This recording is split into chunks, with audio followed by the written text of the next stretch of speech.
They say some angels never left heaven, but in 1860, 2 of them were born in chains. Their master called them divine, their mother called them hers, and one night, the angels finally chose a side. The Wilkes plantation in Alabama burned without fire. No one saw what happened inside, but every clock stopped at the same moment, midnight.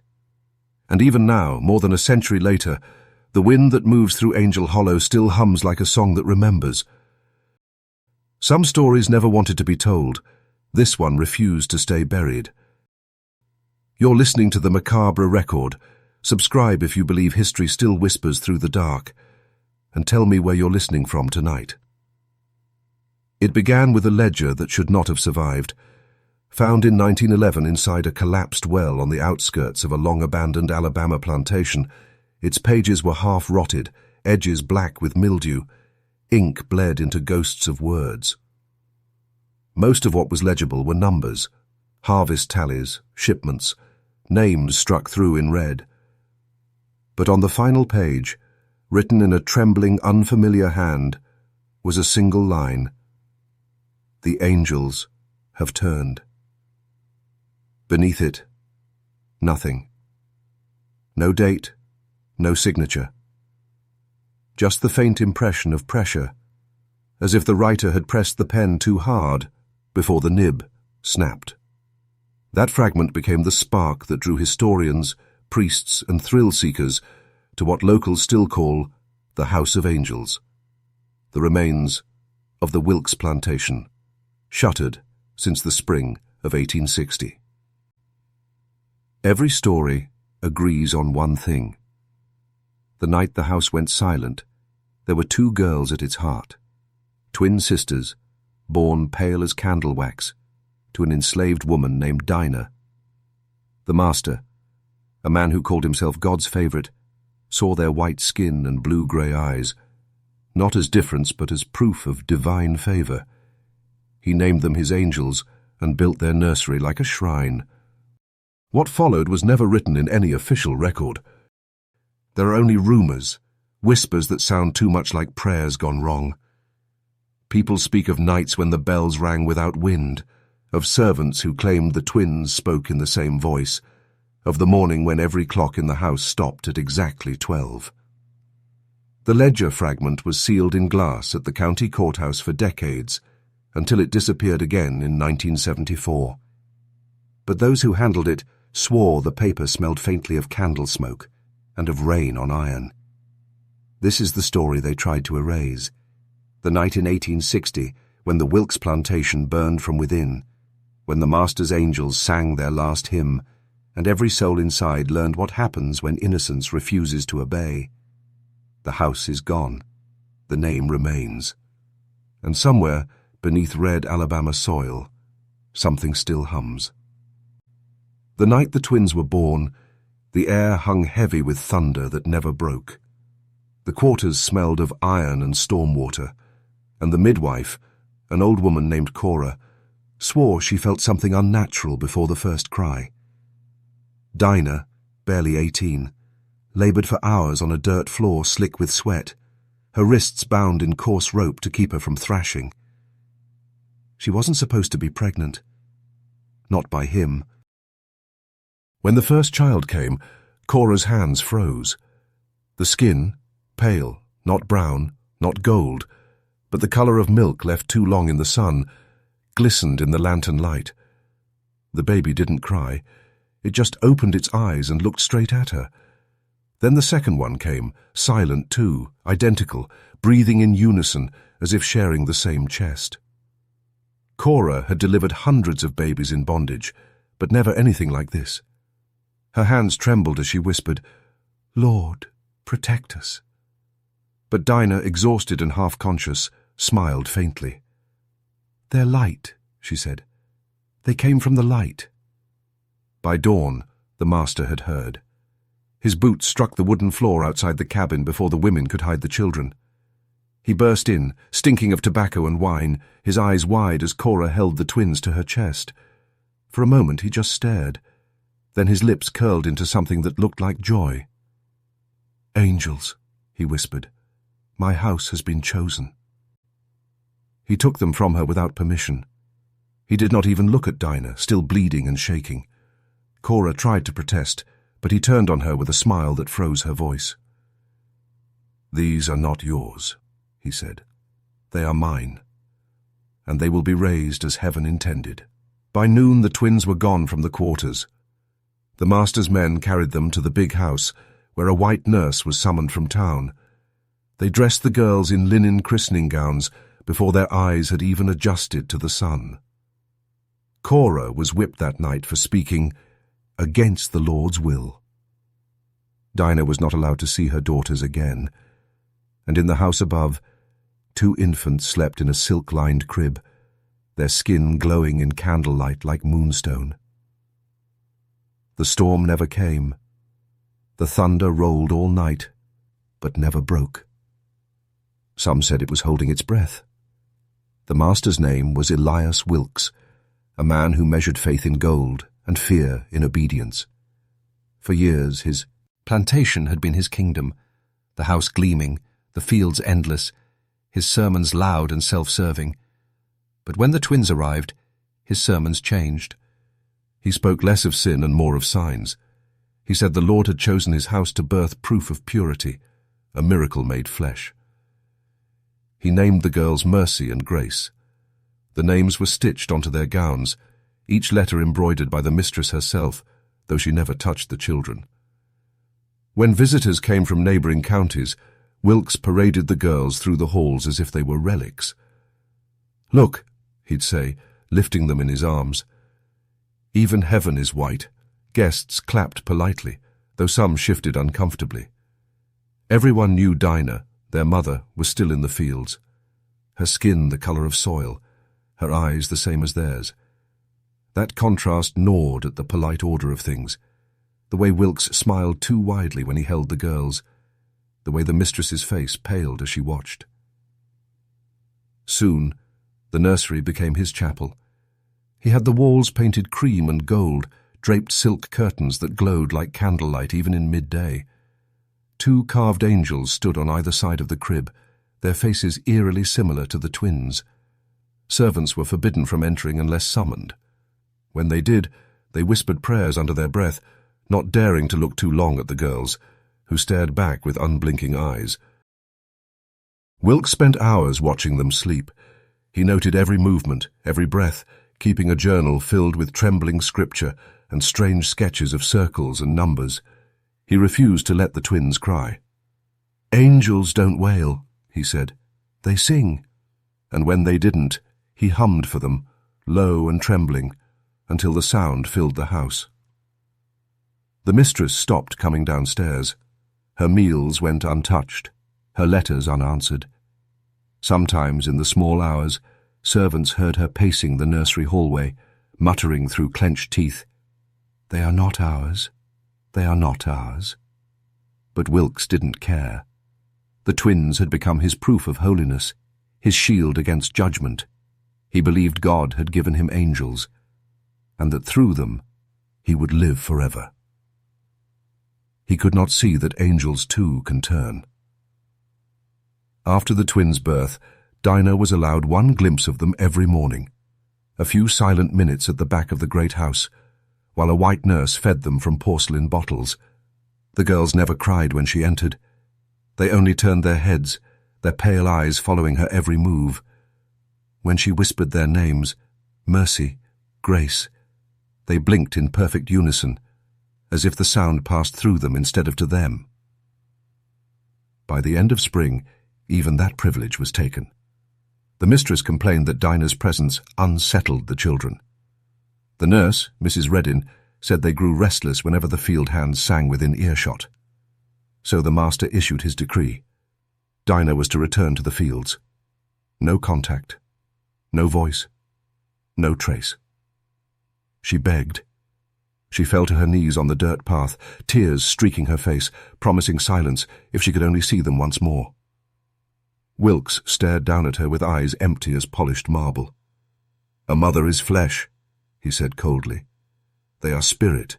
Flesh corrupts spirit." That night, Dinah sat outside the cabin door, head bowed, list, teeming to the wind pushed through the pines. Somewhere above, through the house's shuttered windows, she heard it. A faint hum, slow and steady, weaving through the dark like a prayer without words. It was the sound her daughters made before sleeping. Even from the fields, she could feel it in her bones. Cora, the old midwife, told her to hush, to stop listening. "Don't call to them," she warned. "Some bonds are better broken." But Dinah couldn't help herself. Every night she hummed the same tune back, so soft only the wind could carry it. And every night the sound came back, higher, stronger, as though the girls were answering from inside their gilded cage. Then one night, the humming stopped. For 3 nights after, there was nothing. Dinah didn't sleep. Her chest felt hollow, her breath too shallow. On the 4th night, she woke to the feeling of someone standing over her. She looked up and saw nothing, only the shape of the cabin door trembling against its hinges, and a faint light glowing through the cracks. The next morning, a field hand found her sitting outside, eyes fixed on the big house. "They ain't sleeping no more," she whispered. "They're listening now." By midsummer, the Wilkes plantation no longer looked like a home. It looked like a monument. The house gleamed unnaturally white, washed every week with milk and lime until even the shutters glowed in the sun. Elias Wilkes ordered his workers to polish the floors with beeswax and line the nursery with imported silk. To the outside world, it was proof of his prosperity. But to those who lived beneath his rule, it was a temple built for something they no longer recognized as human.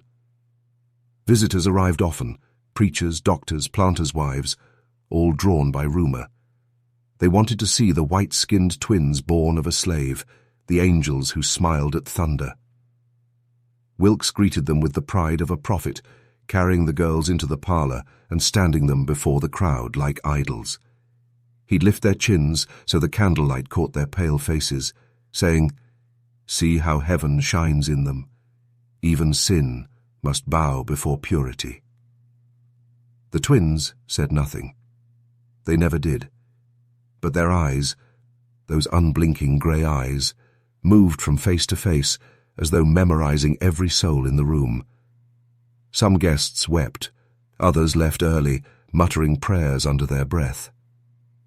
The mistress, pale and hollow, no longer attended the gatherings. She watched from the stairwell, fingers digging into the railing, her jealousy and revulsion twisting together like roots. Once, she ordered the curtains drawn, claiming the girls' eyes soured the air. The servants obeyed, but when the light returned, every mirror in the house was found covered in dust. Inside the quarters, no one spoke the twins' names aloud. The children called them the Shining Ones. Older hands crossed themselves whenever the wind carried their humming from the nursery window. "It ain't singing," one whispered. "It's remembering." Wilkes only grew prouder. He commissioned a photographer from Montgomery to capture the sisters, though no image ever came out right. The glass plates fogged over, the figures blurred, and one assistant swore he heard whispering near the lens. "They don't want to be seen," he said, trembling. The master struck him across the face and sent him away. From then on, Wilkes forbade any attempt to record them. "They are living scripture," he said, "and scripture needs no proof." In the evenings, he'd light candles around their crib and speak to them softly, as if they understood. And maybe they did. Because sometimes, when he stopped talking, the girls would tilt their heads together and start to hum again. The first time someone fainted was during supper. A visiting preacher from Montgomery, thick-necked, red-faced, proud of his sermons on the divine order, had been invited to bless the house. He praised the master's faith and toasted to the angels of Wilkes. But when he turned to look at the twins sitting quietly in their small chairs beside the fireplace, his hand froze mid-air. The colour drained from his face. He mumbled a few words no one understood, then stumbled backward, knocking his chair to the floor. The mistress screamed. Servants rushed forward, but he only pointed at the girls and gasped, "Their eyes! Lord help me! Their eyes!" When they carried him outside, he was trembling like a man struck by fever. He refused to come back in. Later that night he rode away without saying goodbye. After that, others began to notice. Guests described the twins' eyes as unnatural, though no two could agree on why. Some said they looked silver in daylight. Others swore they darkened like ash at night. One doctor claimed he saw his own reflection blink before he did. Elias Wilkes dismissed the talk as weakness of spirit. "The unclean fear what they cannot name," he said.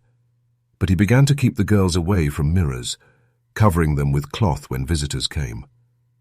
Even he, for all his pride, avoided their gaze when their faces turned too still. The servants, though, saw more.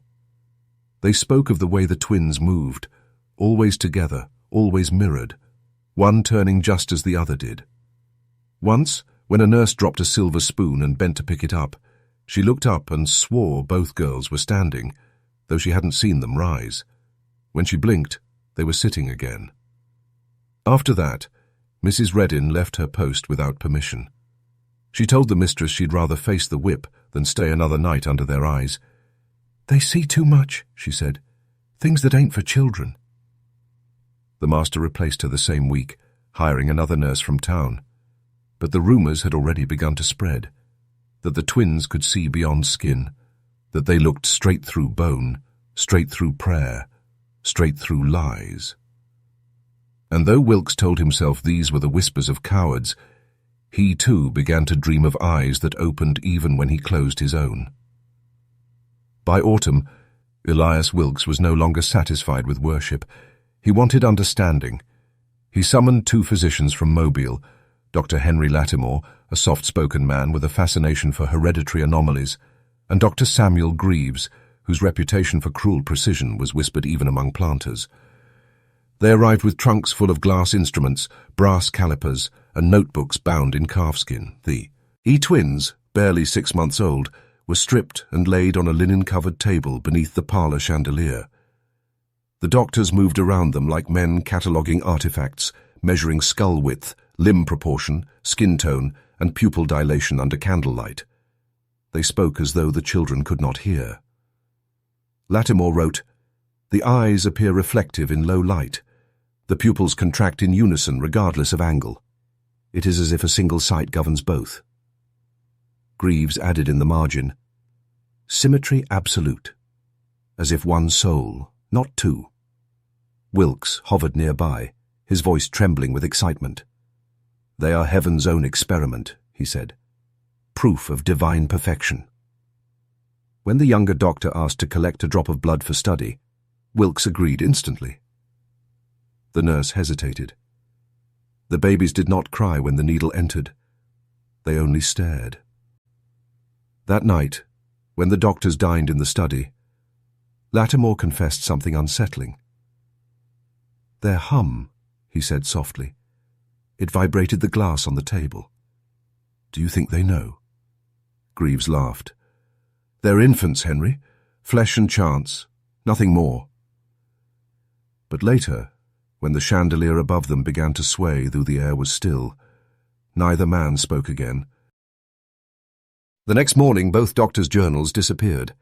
They were later found in the chapel, pages torn and ink smeared as if by wet hands. Only one line from Lattimore's notes remained legible. "The sound follows even after we leave the room." When they left the plantation a week later, they refused payment. Greaves avoided Wilkes's eyes entirely. Lattimore lingered at the threshold, murmuring, "Some things aren't meant to be measured." Wilkes ignored him. In his mind, science had proven what Scripture promised. The twins were divine. Their silence, their symmetry, their unflinching gaze, all evidence that he had been chosen to guard something holy. He wrote in his own journal that night, "If angels were made flesh, they would look like this, and if they ever spoke, the world would tremble." The storm began without warning. No wind, No distant thunder. Only a flash so white it seemed the sky itself had torn open. The servants in the quarters said it was the hottest night of the year, the kind of heat that sits heavy on the lungs when sweat runs cold instead of warm. Yet, inside the Wilkes house, every candle went out at once. Elias Wilkes had been reading in the study when the first bolt struck the chapel roof. He leapt to his feet, shouting for the servants to secure the windows. But no one answered. The air vibrated with a low hum, too steady to be thunder, too alive to be silence. In the nursery upstairs, the twins were awake. The nurse, trembling, said she found them sitting upright in their crib, their pale faces turned toward the window where rain should have been. But there was no rain. The sky glowed faintly, pulsing like the inside of a wound. The hum filled the room, rising and falling in rhythm with their breathing. Downstairs, Wilkes shouted prayers, his voice echoing against the marble floor. "You are my sign," he roared, "not my punishment." He lit a candle and marched toward the stairs. But before his foot touched the first step, every picture frame on the wall fell at once. The servants fled into the fields, claiming later that they saw light spilling from the nursery windows, not fire, but something pale and constant, as if the house itself were breathing. Those who dared look back swore they saw two small silhouettes standing at the glass, hands pressed against it, their hair lifted though there was no wind. When morning came, the storm had vanished as suddenly as it arrived. The chapel cross lay twisted in the yard, and a black ring of scorched earth surrounded it. Inside, the plaster above the nursery crib was cracked, the pattern forming what some said looked like wings. The master called it a sign of blessing. The mistress called it a curse. The nurse left without her pay that same morning, crossing herself all the way to the gate. From that day on, whenever lightning flashed even far away, the twins would wake and begin to hum, soft, measured, and perfectly in time with the roll of thunder that followed. And the house would listen. When word of the storm reached the quarters, no one spoke for a long while. The air outside the cabins smelled of burnt copper, though the lightning had never touched the fields. Cora found Dinah kneeling in the dirt, hands pressed flat to the earth as if she could feel something moving beneath it. Her eyes were open, but far away. "They're awake," Dinah whispered. "They saw me." Cora begged her to hush. "You'll draw attention again," she said, glancing toward the house. But Dinah's voice had changed, no longer pleading, no longer afraid. "They're calling," she said. "I can hear 'em in my chest, like a heart that don't belong to me." For weeks she worked in silence, her movements mechanical, her gaze fixed on the big house. Every night she hummed under her breath, that same wordless tune she'd sung to the girls when they were born. At first it was soft, then, little by little, it grew louder. And on the 7th night after the storm, something answered. The field hands said they heard it first, a faint harmony drifting from the house, echoing Dinah's song note for note. The sound spread across the fields like mist, filling every hollow. Some dropped to their knees, others ran inside and barred their doors. They said it wasn't singing. It was remembering. When Cora found Dinah later, she was standing by the well, eyes glistening with tears she didn't seem to feel. "They know my name now," she said. "He told them not to speak it, but they remember." That same night, Wilkes found the nursery door ajar. Inside, the air was heavy with the scent of rain, though the sky was clear. The twins sat up in their crib, faces turned toward the window. "Who opened this?" he demanded. No one answered. He locked the door himself, double-bolted it, and carried the key on a chain around his neck. But when he turned to leave, he heard something faint behind him. Two small voices wispy, ring the same word over and over, "Mama!" He froze. For a moment he could not move, could not breathe. Then he laughed, a sharp, cracking sound that didn't reach his eyes. He told himself it was wind. He told himself anything to keep believing the angels were still his. After that night, something in Elias Wilkes broke, or perhaps something inside him finally showed its true face. He had built his faith on control of his land, his servants, his wife, his angels. But when he heard the girls whispering a word that was not his name, it poisoned him. He could not bear it. He told the household that God was testing him. "The devil mimics holiness," he said during breakfast, voice shaking with fury. "He creeps into the mouths of children and turns their praise against the righteous." He blamed Dinah first, claimed her African blood had cursed his miracle. That afternoon, he had her dragged from the fields and tied to the whipping post. The mistress pleaded, not out of mercy, but out of fear that punishing the mother might taint the daughters. Wilkes silenced her with one look. "If she birthed angels," he said, "then pain cannot touch her." The first lash fell, the second, the third. By the 10th, Dinah no longer screamed. She only hummed, softly, slowly, the same tune her daughters knew by heart. Inside the nursery, the twins woke at once. The nurse tried to calm them, but they were already sitting upright, eyes wide, humming in perfect harmony with the sound outside. The walls seemed to vibrate with it. A glass of water on the mantel trembled until it shattered. When Wilkes returned to the house, sweat-soaked and trembling, he found the nursery door locked from the inside. He forced it open, expecting to see terror or tears. Instead, the twins stared back at him, calm as winter. He shouted scripture until his voice broke. "You are mine. You will serve the light through me."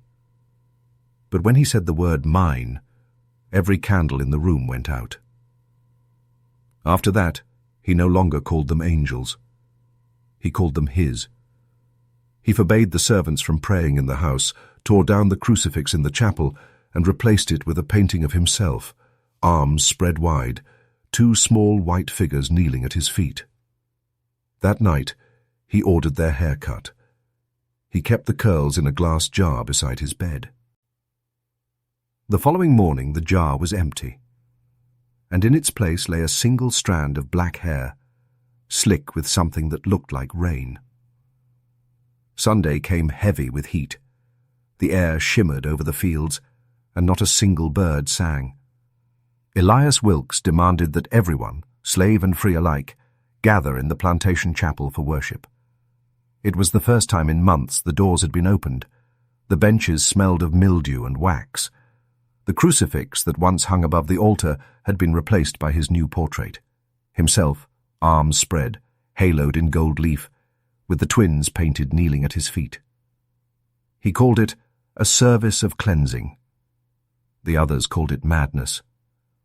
The mistress stood near the back, pale as salt, trembling behind her fan. Dinah, bandaged and weak, was forced to sit in the front pew so he could forgive her publicly. The twins were brought in last, dressed in wittise, height lace, their faces expressionless. The congregation bowed when Wilkes lifted his hands. His voice thundered through the rafters. "Behold the proof of grace!" he shouted. "Behold heaven's children, born of my house, flesh of my faith!" The air in the chapel felt thick, too hot, too still. Servants later said they saw the candles bending, the flames reaching sideways instead of up. The twins' humming began softly, barely audible, then grew louder, weaving beneath the master's sermon like a second voice, answering each of his words with something older. When he raised his hand to silence them, the light shifted. A tremor passed through the walls, subtle at first, then violent enough to shake dust from the rafters. The candles flared all at once, bright as noon, before every wick went black. Screams erupted. The mistress fainted. Dinah clutched the pew and cried out her daughters' names. And then, the sound. A deep, rolling crack from behind the altar, followed by fire spilling from the seams of the wall. Within minutes, the portrait burned. The gold leaf melted like wax, dripping down the frame as the painted twins' faces dissolved into smoke. Wilkes tried to drag the real girls away, but they did not move. They stood hand in hand, eyes glowing faintly through the dark, their humming unbroken, even as the flames climbed higher. Outside, the chapel bell began to ring, though no one touched it. It rang and rang until the steeple caved and the bell fell silent in the ash. By dawn, the chapel was gone. Only the blackened crossbeam remained, twisted into the faint shape of wings. The fire should have ended it, but Elias Wilkes would not let it. By the next morning, he ordered the servants to rebuild the chapel, to scrub the soot from the walls and carry the ashes to the river. There was no fire, he said to anyone who dared whisper otherwise. There was revelation. He forced the overseer to write new entries in the plantation ledger, pages of clean, perfect handwriting that erased the chaos of the night before. June 3rd, it read, Sunday service held, attendance good, faith renewed. No mention of flames, no mention of screams, no mention of the chapel bell melting into the ground like a tear. The mistress stopped speaking entirely. She drifted through the house like a ghost, her eyes blank, her voice reduced to hums that no one could understand. Servants swore they heard her echoing the twins' melody under her breath. Dinah disappeared for 3 days. When she was found again, she stood barefoot in the ruined garden, dirt streaked up her arms, her lips cracked and raw. She said she had been looking for something, a sign they were still mine. In her hand she held a scrap of parchment, blackened on one side. The overseer snatched it from her and brought it to Wilkes. It was a torn page from his wife's diary. The writing, faint but legible, said only, "They sing for no one now." He tore the page to pieces before anyone else could see. "There will be no record of this," he said. "Only faith, only obedience." But the servants had already begun to talk. They said the twins had not been burned. They said they'd seen them walking through the smoke, their hands clasped, their faces lit from whiz, thin. At night, Wilkes sat in his study, staring at the empty space where the portrait had once hung. He wrote long entries in his private journal, each more frantic than the last. "They are not angels," one line read. "They are truth." Another, "Their song follows even when I close my ears." The final entry broke off mid-sentence. The ink trailed downward, splattering the bottom of the page as though the pen had fallen mid-word.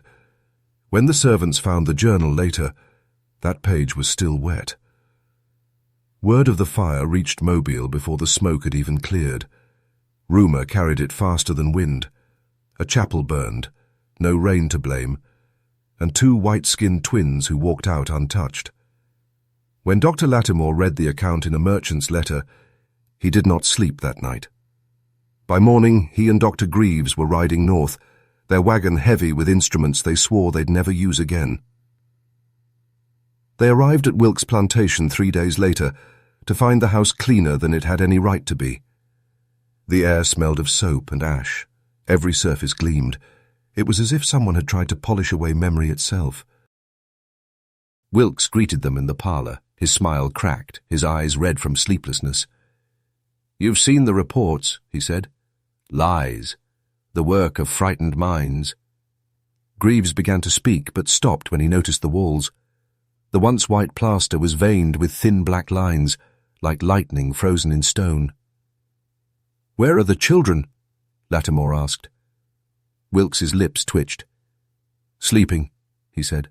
"Always sleeping." He led them to the nursery. The doctors stepped through the doorway and froze. The air was colder there, heavy, metallic, like the inside of a bell. The twins lay side by side, eyes open though their chests rose and fell. Between their beds sat a bowl of water, still as glass. "They do not blink," Greaves whispered. Wilkes smiled faintly. "They listen." Lattimore tried to speak to them softly, to coax a response. He leaned close and saw his reflection in their eyes. Clear, perfect, but wrong. His mouth moved, but the reflection did not. It smiled when he did not. He stumbled backward, knocking over the bowl. The water spilled across the floor, and where it touched the boards, the wood hissed as if burned. Greaves refused to stay another hour. "They're not asleep," he said on the way out. "They're waiting." Lattimore, trembling, begged Wilkes to stop whatever he was doing. "You've opened something that won't close," he warned. Wilkes only stared out the window, his voice quiet but certain. "If heaven sends angels to my house, who am I to refuse them?" When the doctors left, the road behind them was lined with crows, hundreds of them, perched silent, facing the house. By dawn, they were all gone.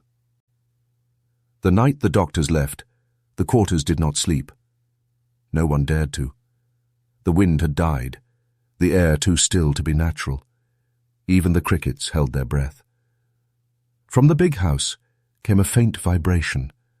Not sound exactly, but something felt beneath the ribs, as if the earth itself was breathing.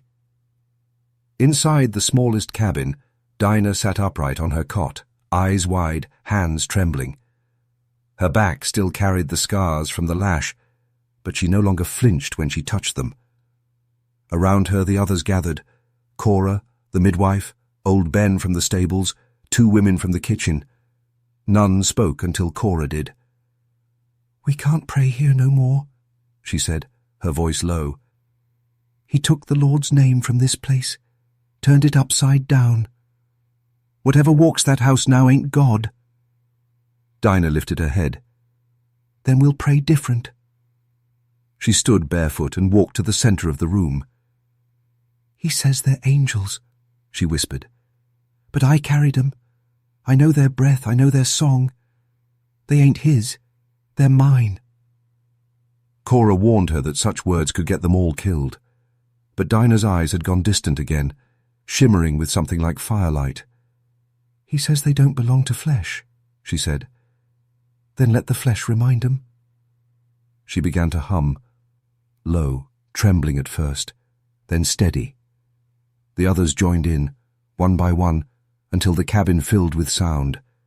It wasn't a hymn anymore. It was something older, a rhythm from before language, before the whip, before Wilkes's sermons. It rose and fell like waves, carrying with it the weight of every name the master had tried to erase. Outside, the lamps in the big house flickered. Wilkes woke to the sound and thought it thunder. He didn't realize the sky was clear. By dawn, the air over the quarters shimmered faintly, as if the world itself had taken a breath and was waiting to exhale. Dinah opened her eyes and whispered a promise only the wind could hear. "I'll bring them home." That morning, the overseer found symbols carved into the soil outside the cabins, spirals and circles that hadn't been there the day before. He ordered them raked away, but his hands shook too hard to finish the job. He said the earth felt warm, like something underneath was moving. The second storm came weeks later, though the sky had shown no sign of rain. It began with a smell, iron and smoke, faint but sharp, like the scent of lightning before it strikes. The animals grew restless. Horses kicked at their stalls, dogs howled into the dirt, and the hens beat their wings until feathers filled the air. Elias Wilkes was pacing the upper hall, his Bible clutched tight in one hand, his face drawn and sleepless. He had forbidden the servants from singing, praying, or even humming. "Silence is holiness," he told them. But that night, the silence broke itself. It started as a vibration through the floorboards. The chandeliers rattled. Dust drifted down from the ceiling. Then came the hum, soft at first, then steady, like the breath of something ancient stirring in the walls. Wilkes froze. He knew that sound. He stormed toward the nursery, his candle flickering wildly, wax dripping across his fingers. At the door, he hesitated. The key around his neck felt hot, burning into his skin. From the other side came two voices, small and clear. Father. Not master, not God. Just father. He turned the key. The door opened with a groan. The twins were standing side by side, eyes reflecting the candlelight in two perfect mirrors, and the air was heavy, too still. Every candle in the room flickered out except the one in his hand. Their voices rose again, weaving together in harmony. Not words, but tone. A note that made the flames stretch tall and thin, as if reaching toward them. Outside, thunder rolled without clouds. The sky above the plantation glowed faintly red, and the air smelled of rain, though none fell. In the quarters, Dinah sat bolt upright, the same hum vibrating through her chest. "It's time," she whispered. Back in the nursery, Wilkes clutched his chest. His heartbeat raced out of rhythm, his breath hitching. The girl's song grew louder, the floor beneath him trembling. Glass cracked in the window frames. Somewhere below, a clock began to ring, though no one had wound it for weeks. He fell to his knees, muttering scripture through clenched teeth. "You are mine," he gasped. "Mine." The girls stopped humming. In the sudden silence, their voices came together one last time, calm and clear. "No." The candle went out. Outside, lightning struck the same chapel foundation that had burned before, though there were no clouds to send it. When the candle went out, the house exhaled. The doors shuddered in their frames. Curtains fluttered though no wind passed through. From the quarters, those awake saw the windows of the big house flicker with pale light, as if the walls themselves were breathing. Then came a sound none could name. Not thunder, not voice, but a tremor deep enough to make teeth ache. Inside, Elias Wilkes stumbled through the dark hallways, clutching the walls for balance. The house that had once obeyed his every command now felt alive beneath his hands. The floor pulsed. The air pressed close and hot against his face. He called out for his wife, for the nurse, for God. None answered. In the nursery, the twins stood facing each other, their foreheads nearly touching. Their humming returned, soft and rhythmic. The sound spread through the house, steady as a heartbeat. Every clock began to tick in time with it. Then, one by one, the ticking stopped. Midnight came and held. Downstairs, the mistress opened her eyes to darkness. She felt something move beside her. Not touch, not breath, but presence. She whispered her husband's name, and the sound vanished before it left her lips. When she tried again, her voice came out silent, as if the air refused to carry it. Outside, the field hands watched from the tree line. They said the house seemed to glow faintly, light bleeding through the cracks of its boards like moonlight under water. Then the glow began to fade, first from the top floors, then down, until only the nursery window shone. A single cry cut through the silence, sharp and short. Not from a child, but from a man. Then nothing. When the servants finally dared approach at dawn, they found the front door unlatched. The air inside was cold enough to make their breath visible. Furniture stood undisturbed. Candles melted into glass. The mistress lay asleep in her chair, her hair turned almost white. Elias Wilkes was gone. His boots were still by the bed. His Bible lay open on the floor, its pages stuck together by water, though the roof above was dry. And in the nursery, the crib stood empty. Only two small sets of footprints led to the wall beneath the window, and stopped. Every clock in the house still read 12. None ever ticked again. By morning, the Wilkes plantation was a hollow shell. The mistress woke with no memory of the night before, only a burning in her throat and a ringing in her ears that never faded. The servants refused to enter the nursery again. Even the overseer, a man who'd once whipped a boy to death without blinking, crossed himself before stepping through its door. Elias Wilkes had vanished. His clothes remained, his boots by the bed, the silver cross he once wore found twisted and blackened on the floor.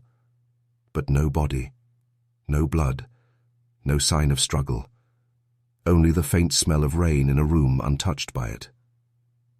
For 2 days, search parties combed the fields and woods. They found nothing but tracks, 2 small sets of bare footprints pressed deep into the wet earth behind the house. They ran side by side for 30 yards, before fading at the edge of the riverbank. Beyond that, the mud was smooth, untouched, as if the water had swallowed them whole. Some said the twins drowned. Others whispered they'd crossed the river walking atop it, their reflections gliding beneath them like shadows. A few swore they saw light on the water that night, soft and white, drifting slowly downstream. The mistress ordered every mirror in the house covered. She spoke to no one. When a local preacher came to bless the property, she told him, "The angels sang their last song." He left before sunset and never returned. Within a week, most of the house staff had fled. The quarters emptied one cabin at a time, until only Cora and Dinah remained. Dinah refused to leave. She sat each night beneath the nursery window, whispering the names she'd given her daughters before Wilkes renamed them. "Mercy, Grace," she murmured into the dark. "Come home." One night, Cora found her asleep there, a faint smile on her lips. Her hands were clasped as though holding 2 smaller ones. When she woke, she said she'd dreamed of a place without chains, a field of white flowers that hummed like 1,000 voices in the wind. After that, she never spoke again. By harvest, the plantation was abandoned. The neighbors stopped passing by, saying the air near the house felt too thick, too heavy. At night, they claimed, you could still hear humming, faint, distant, and always in 2 voices. When the county men came to claim the land, they found it already stripped of life. The fields had gone wild, cotton stalks strangled by weeds, the house crawling with ivy that seemed to grow faster than it should. The air smelled faintly of smoke even weeks after the fire that no one remembered seeing. The officials brought with them new ledgers, new pens, and orders from Montgomery to document and restore. But when the clerk opened the old account books, he frowned. The pages had been wiped clean, not torn, not burned, simply blank, as though the ink had retreated into the P. After. The section once labelled Wilkes Plantation contained only 3 words written faintly in pencil. Angel Hollow, condemned. The name stuck. Within a year, the estate was divided and sold for scrap. The chapel stones were carted off to build a new church in town, though the preacher who consecrated it refused to use the bell salvaged from the ruins. "It doesn't ring right," he said. "It sounds like something underneath it." No one spoke of the twins after that. Not in public, not in the papers. The county archive listed Wilkes as deceased, no remains recovered. Dinah and Cora were marked relocated, though no one could say where. Yet silence never truly settles. Workers clearing the fields claimed to hear voices when the wind passed through the trees, not words, just tone, a low harmony that made the skin rise on their arms. One man said he saw movement by the old nursery window, 2 small shadows side by side. He quit that same night, walking 15 miles on foot to the next county. As months turned to years, the story shrank. The name Wilkes was spoken only in whispers. People said the plantation was cursed, that the soil turned black where blood had spilled, that no crop would take root there again. Others called it nonsense, but no one rebuilt. The new maps drew the property as a blank patch of land. No structures, no history, just the faded outline of where a house once stood. A single ledger survived, stored deep in a courthouse basement.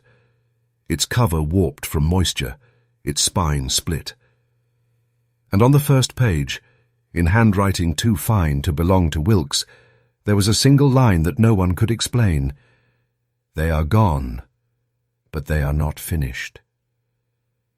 Time softened the edges of the story, but it never erased the sound.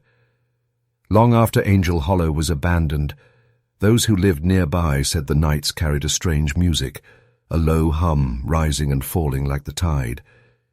It came strongest during storms, when the sky glowed white and thunder rolled slow across the hills. Farmers would pause mid-sentence and tilt their heads toward the wind, then pretend they hadn't heard anything at all. The people who had once worked the Wilkes fields kept the memory differently. When their families moved north after the war, they brought the story with them, in songs, in whispers, in the way they warned their children never to look too long at reflections after lightning. They called it the Angel's Song. Some said it was a comfort, proof that the twins had escaped, that their voices had become part of the air itself. Others said it was a warning, a reminder that faith built on cruelty always leaves echoes. Children played games around it. They'd sit in circles after dark, humming softly until one voice broke from the rhythm. Then they'd laugh, pretending the twins had joined in. But the elders didn't laugh. They told them to hush, to never mock the dead. In 1897, a travelling preacher claimed to have camped by the ruins of the Wilkes house. In his journal he wrote, "There is no roof, no door, no wall to speak of. Yet the sound of prayer lingers, not words, but longing. The air trembles as though remembering." He left before dawn, saying he'd heard two voices calling each other's names from somewhere beneath the ground. By the turn of the century, locals began to use Angel Hollow as shorthand for something that refused to die. "You can bury a thing deep as you like," they'd say, "but it'll find its voice again, just like the hollow." Every few years, a stranger would swear they saw lights drifting between the trees, two pale orbs moving together through the fog. No one ever followed. And in the houses where descendants of the enslaved still lived, mothers would hum to their babies the same way Dinah once did. No words, no melody, just that same unbroken tone, the one that began in a house that thought it owned heaven and ended in a field where memory learned to sing. In 1912, a sealed letter was discovered among the belongings of a retired priest named Father Thomas Delane. It had been hidden behind a loose brick in the rectory wall, the envelope stiff with age and smoke. Across the front, in faded ink, was written, "To be opened only if the hollow sings again." No one knew what that meant. The letter itself was dated April 14, 1862, 2 years after the night the Wilkes plantation fell silent. It read like confession and warning both. Parts were smeared. The ink bled by sweat or tears, but enough could be made out to chill anyone who read it. "I was sent to bless the ashes of the Wilkes estate. The house was gone, but the ground beneath it still breathed. I knelt by the foundation to pray, though the others would not follow. And then I saw them." He described two figures standing amid the ruins. Girls, pale and barefoot, their eyes reflecting the dim light of his lantern. They did not move. They did not blink. I called to them, thinking they were survivors, but when they turned, I saw that their mouths did not move with the sound I heard. The singing came from everywhere, from the stones, from the air, from the space inside my chest. I dropped my rosary. It melted in my hand like wax. The priest wrote that he fled that night, but the sound followed him for days, a hum that grew louder whenever he prayed. He confessed that he burned his vestments, fearing the cloth had absorbed the curse. "I do not think they died," he wrote. "I think they were freed. But not as we understand freedom. They are not of heaven nor of hell, but of the wound between the two. If they sing again, the living should turn away." Father Delane never returned to his parish. He vanished a few months later while traveling through Alabama, leaving behind only his journal and that letter. The church dismissed the confession as madness, yet for years afterward, no priest would bless Angel Hollow again. When travelers asked why, locals said the same thing. The angels already had their blessing. And on nights when the wind rose low, the sound beneath it still carried, faint, rhythmic, and unmistakably human, two voices, always in harmony. In 1924, a portrait was unearthed in the attic of a burned-out manor 30 miles from Angel Hollow. The painting was massive, nearly 7 feet tall, its gilt frame cracked and blackened by age. The canvas had been wrapped in tarred cloth as if to keep it from breathing. When the restorers peeled the fabric away, they found the face of Elias Wilkes staring back. He was depicted as a nobleman, seated, composed, draped in crimson velvet. The artist's signature in the corner read H. Dane, 1859, a name lost to history. But there was something wrong with the portrait. The colors were too bright, the eyes too alive, the background too dark to be just shadow. Behind Wilkes's shoulder, faint but visible, was a mirror. And in that mirror stood two small, white-clad figures. Their faces were pale, their hands clasped, and though the paint had cracked and faded, their eyes gleamed with a light that hadn't dulled in 60 years. At first, the discovery was treated as a curiosity. The portrait was sent to the county museum, where staff joked about its ghostly twins. But within a week, 2 attendants resigned, claiming they heard whispering when they passed the exhibit after hours. One said the figures in the reflection were closer than before. A curator named Mrs. Keating decided to move the painting to storage. When she and her assistant turned it toward the wall, the canvas groaned, a long, low creak, like wood shifting under water. The assistant dropped his lantern, and for a moment the whole room flickered with reflected light. He swore he saw movement in the painted glass. That night, Mrs. Keating wrote in her ledger, "The paint beneath the varnish feels warm to the touch. The man's smile grows each time I see it." She resigned 2 days later. When historians examined the piece, they found the mirror detail had been added after the original painting. A second layer of oil, darker, newer, signed not by H. Dane but by another hand entirely, E. Wilkes. Experts dismissed it as coincidence, but one restorer kept a piece of the flaking pigment. Under ultraviolet light, she noticed something impossible. The girl's eyes in the reflection fluoresced faintly blue, like crushed glass. The portrait was eventually sealed in a church vault for preservation. The inventory log listed its new title, Man and His Angels. When the portrait was sealed away, the Wilkes name should have died with it. But curses, like roots, run deep. Elias Wilkes had no recorded heirs, not officially. His wife was buried under her maiden name, her death certificate citing melancholia and wasting fever. Yet the census of 1870 listed a boy of 6 living on the property under a false surname, Eli Ward.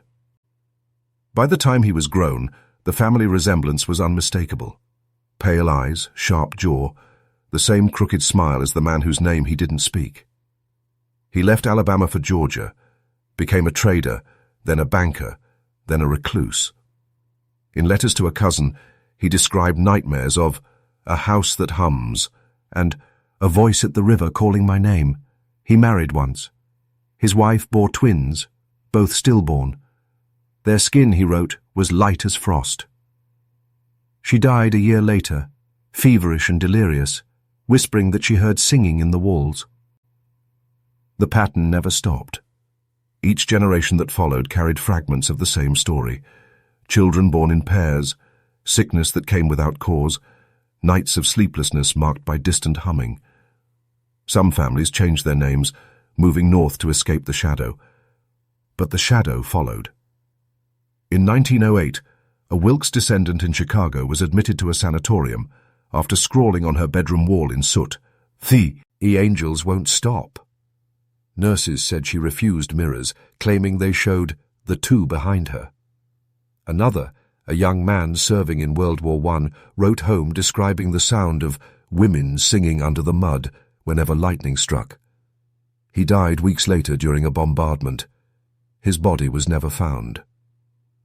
Those who survived told quieter stories, that their newborns sometimes smiled in their sleep, together, in perfect rhythm, that their clocks stopped for no reason at midnight, that storms made their walls tremble with music. In Alabama, the locals stopped using the name Wilkes altogether. The area, once marked as Angel Hollow, became overgrown and nameless on new maps. But old records still list occasional reports. Two figures seen walking the fields after dusk, hand in hand, faces pale and indistinct. No one approaches. They say those who do hear their own name whispered before they sleep, not in anger, not in mercy, but in recognition. As if the blood remembers. Years became decades, and the Wilkes name faded from graves and records alike. But the sound, the low, steady hum that once rolled through the halls of that cursed plantation, never truly disappeared. It changed shape. It hid itself in melody. By the late 1800s, freed families carried that sound north and west, folded into hymns and field songs. What began as Dinah's wordless lullaby became a rhythm that soothed generations born into new kinds of bondage. They called it the Mother's Hum, a song without words, older than language, meant to quiet fear when silence was dangerous. In the Delta, preachers began using the same tune to close Sunday sermons. They said it comforted the restless. They didn't know where it came from. The melody carried through the pews like a heartbeat, two tones alternating, perfectly balanced. No one realized it was the same sound that once made a house tremble. Early record collectors in the 1920s captured fragments of it on wax cylinders labeled "Unknown Spiritual, Origin Unclear." In one recording, the singer, an elderly woman named Hester Mayfield, hums softly, then pauses. Before the next verse, a second voice joins in, faint, distant, perfectly in time. The archivist marked it as likely an echo, but those who listened closely said it wasn't an echo at all. Old folks called it Mercy and Grace's song. The faithful called it the Angel's Lament. But among the descendants of those who once worked Wilkes's land, it was known simply as Dinah's Prayer. In some versions, the hum builds to a note that vibrates so low it feels more felt than heard. The elders say that's when you're supposed to stop, to let the silence finish the song for you. Because that silence isn't empty. It's waiting. A folklorist from New Orleans once traced the melody back through generations. When she played it at a gathering in Montgomery, an old man in the crowd began to cry. "My grandmother sang that when the rain came," he said. Said it was for the daughters she lost. No one spoke for a while after that. Just the faint hum from the phonograph, soft and endless, carrying through the static like Brett, each itself. The song had outlived the master, outlived the chains, outlived even the house.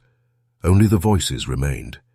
In 1961, a state archaeology team arrived in Marlow County, Alabama, to survey a stretch of forgotten farmland before a new road was built. Locals called the place Angel Hollow, though the name appeared nowhere on maps. Most of the team thought the name was a bit of country superstition, until they found the foundation. It was shallow, half swallowed by weeds and roots, but the stones were too uniform to be natural. Beneath them they found layers of brick, whitewashed once, blackened now, the remnants of the Wilkes house. Old nails, melted glass, fragments of porcelain. But what caught their attention wasn't the ruin itself. It was what lay underneath. On the fourth day, a grad student named Robert Haynes unearthed something strange beneath what had been the nursery floor. Two small skeletons side by side.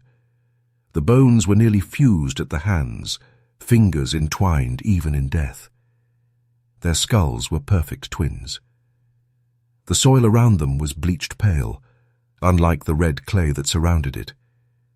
Tests later confirmed it was lime, the kind used in the 1800s to purify or conceal. Near the bodies, they found shards of charred glass, perhaps the remains of a lamp or a jar, and a single rusted key, the metal warped by heat. At first, the discovery was treated clinically. The team photographed, catalogued, measured. But then came the oddities. The film from 2 cameras fogged despite perfect weather. The magnetic compass refused to settle, and Haynes swore that when he leaned close to examine the bones, he heard a faint vibration, a sound too low to be wind. The lead archaeologist ordered the remains moved to the university lab. That night the tent lights flickered. 2 students woke to find the air thick with the scent of rain. In the morning, the bones were gone. The crates sat empty, the lime undisturbed. No footprints led away. The only thing left was a small impression in the dirt, 2 shallow outlines where hands had once rested. The official report, filed with the state, concluded simply, "Specimens misplaced during transport." But Haynes never returned to the site. He left archaeology altogether, telling colleagues that some things don't want to be studied. For decades, the excavation site was left untouched. The road was rerouted, the land sealed again, and sometimes at night the wind hums through the hollow as if the ground itself remembers. The bones resurfaced 15 years later in an anonymous shipment sent to a private research lab in Atlanta. The package contained no return address, no paperwork, only 2 small linen-wrapped bundles and a note that read, "From the hollow, handled gently." At first the lab assumed the remains were historical, Civil War casualties perhaps, or children from an epidemic. But when the wrappings were unrolled, the room fell silent. The skeletons were pristine, almost too white, as if polished by something other than time. The bones showed no signs of decay, no soil wear, no insect marks. It was as though they had never been buried at all. Dr. Annalise Warren, the anthropologist assigned to the case, began with standard analysis. She determined the remains belonged to 2 girls, approximately 6 or 7 years old, genetically identical. But when she tried to carbon date the samples, the results came back inconsistent. One test placed them at 1860, another at 1942. A third produced no readable signal at all. Puzzled, Warren ordered chemical testing. What they found defied reason. Trace amounts of mercury, gold, and formalin, substances used in early medical experiments but never in burial practices. And embedded in the bone marrow itself was something stranger, crystalline residue, clear as glass, refracting light in microscopic prisms. Under magnification, the residue vibrated slightly, as if responding to touch. Warren repeated the test. Each time, she swore she heard a faint ringing, too high to record, but too distinct to ignore. Her assistant dismissed it as feedback from the equipment. But by the 3rd night, even he refused to stay after dark. Her final entry in the research log was short. Skeletal tissue exhibits no cellular decay. Frequency response irregular, not biological. The sound does not stop when the machines are off. 2 days later, the lab closed the case. The remains were transferred to state custody and vanished into storage, or so the report claimed. Warren left academia soon after. In interviews years later, she described waking in the night to the faint hum of 2 voices, perfectly in tune, coming from her study. She said she could never find the source. "Maybe," she said quietly, "some experiments weren't meant for us. Maybe they finished what Wilkes started." And with that, science filed the twins away under a single word: unresolved. But the sound, it seems, never really stopped. By the 1980s, Angel Hollow had become a place people spoke of only after dark, in bars, on porches, in voices meant not to carry too far. The name never appeared on signs anymore, but everyone in Marlow County knew the way there. They said the road bent wrong at the tree line, that compasses spun and headlights dimmed. They said the air turned colder, though the soil was still warm. Local children dared each other to walk to the edge of the ruin. None went farther than the first fallen stone. The braver ones swore they heard humming, 2 notes, low and endless, like a choir buried underground. The older folks warned them not to answer. The angels don't want company, they'd say. They just want remembering. Truck drivers passing through claimed to see lights in the field, not like lanterns or fireflies, but soft white orbs that moved together, keeping perfect distance. They'd fade whenever anyone looked straight at them. Hunters left offerings at the tree line, coins, bits of cloth, children's shoes, because every time someone took from the land, storms came without warning. Once, a local pastor tried to reclaim the ground. He brought 12 church members to the site, singing hymns loud enough to drown the wind. But halfway through the prayer, the sound faltered, the sky went silent, and one of the women dropped to her knees, whispering, "They're singing back." No one returned after that. When reporters visited the area in 1993 for a Haunted South feature, they found nothing but foundations swallowed by vines and silence that recorded as static. The journalist who edited the audio swore she could hear 2 faint voices under the hiss, children's tones, humming a melody without words. The station pulled the piece before it aired. The locals didn't need proof. They'd heard it all their lives. The whisper that came before rain, the way clocks seemed to hesitate at midnight, the smell of wet iron when there was no storm. They didn't call it haunting. They called it history. No one built there again. Every permit for development mysteriously lapsed. Every surveyor backed out. They said the ground wasn't cursed, just occupied. And on the rare nights when thunder rolled across the Alabama hills, those who lived closest to Angel Hollow swore the wind carried not just sound, but memory. 2 voices, still in harmony, still waiting.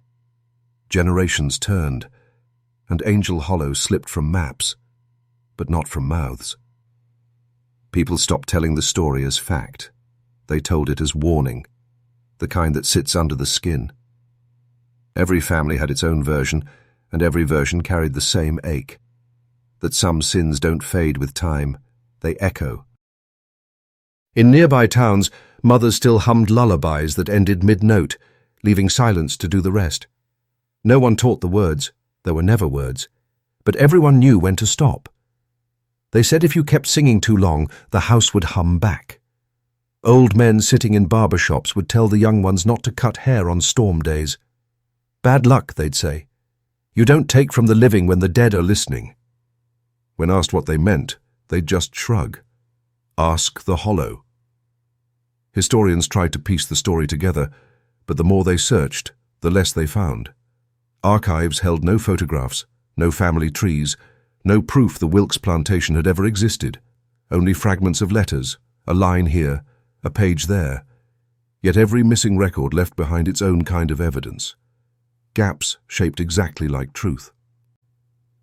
In churches across Marlow County, preachers avoided preaching about angels. It made the congregation uneasy. And sometimes, when a service ran long and the rain began to patter against the roof, the choir would drop pitch without realizing it, until their voices fell into that same rhythm, the same 2 tones, the same forbidden hum. No one ever planned it. It just happened. Visitors to the county still spoke of strange dreams after driving past the overgrown roads near the hollow. Visions of 2 small girls standing hand in hand in the fog, eyes bright as glass, always together, always silent. Folklorists began to call it a memory curse, a haunting not of place, but of perception. They said Angel Hollow survived because it wasn't tied to the land, but to the listening, to anyone who dared remember too clearly. And so, The story lived on, not through fear, but through repetition. Whisper by whisper, hum by hum. Because even silence can inherit a voice, and some memories, like those of the Master's angels, never stay buried. They wait in the cracks of history, humming softly, reminding us what happens when the living try to own the divine. Maybe stories like this aren't meant to end. Maybe they just change shape, passed from whispers to songs, from dirt to paper, from silence to the hum that still rides the Alabama wind. The Wilkes plantation no longer stands. The name Angel Hollow barely survives in county records, misspelled, forgotten, swallowed by time. Yet the sound remains. People still talk about it, a vibration that moves through the fields before rain, a low chord you feel behind your ribs. Some say it's wind through the pines. Others say it's the earth, remembering the ones it couldn't protect. There are nights when the sky flashes white without thunder, when clocks falter, and when, if you listen closely enough, you might hear it. Two faint voices humming in perfect unison, not angry, not vengeful, just awake. Historians, priests, and scientists tried to claim the truth. But truth doesn't live in books or bones. It lives in what refuses to fade. It lives in the hum that carries Dinah's song through the centuries, through bloodlines and radio static, through prayers whispered by those who still believe that love, even in chains, can outlast death. If you stand at the edge of Angel Hollow today, there is nothing left to see, just grass, stones, and the distant shimmer of heat. But if the air goes still, if the wind pauses, and if you feel something move through you, soft, slow, familiar, don't be afraid. It's only the sound of what never found peace. And if you listen long enough, maybe you'll hear them say what no one else could. We were never his. That's the end of this chapter of the macabre record. If you're still here, still listening, you've just carried a piece of their story forward. And that's how the forgotten survive. Subscribe if you believe history still whispers through the dark, and tell me where you're listening from tonight. Because somewhere, out there in the silence between storms, the angels are still humming,